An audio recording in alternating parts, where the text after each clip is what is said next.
around the Department of Defense. This is your daily news brief. Vietnam as a peace partner.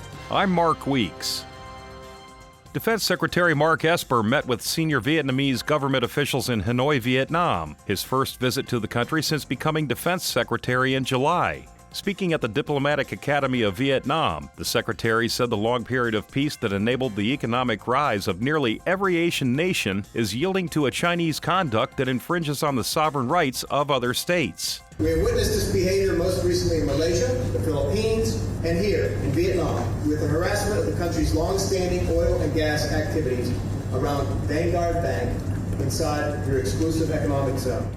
Esper said the U.S. is committed to expanding its strategic partnership by increasing cooperation in areas of common interest. That includes maritime security, which includes providing Vietnam with the capabilities to protect its sovereignty and natural resources. The Secretary said the U.S. will provide Vietnam with a second Coast Guard cutter. In that respect, I'm happy to announce that the United States will provide the Vietnamese Coast Guard a second Hindorns cutter next year. This ship represents another concrete symbol of our strengthening relationship. Not only does this cooperation enhance the security of Vietnam and the broader region, but it also builds trust and mutual respect, which creates harmony between our people.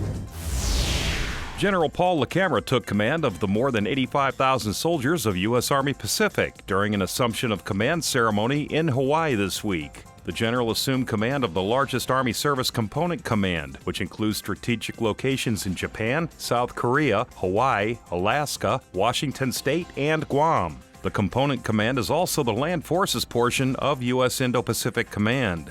During a ceremony at Fort Shafter, LaCamera spoke about the importance of the other services, partners, and allies, saying, "Our alliance and partnerships are necessary and provide us the access, presence, and influence required to win in competition and conflict."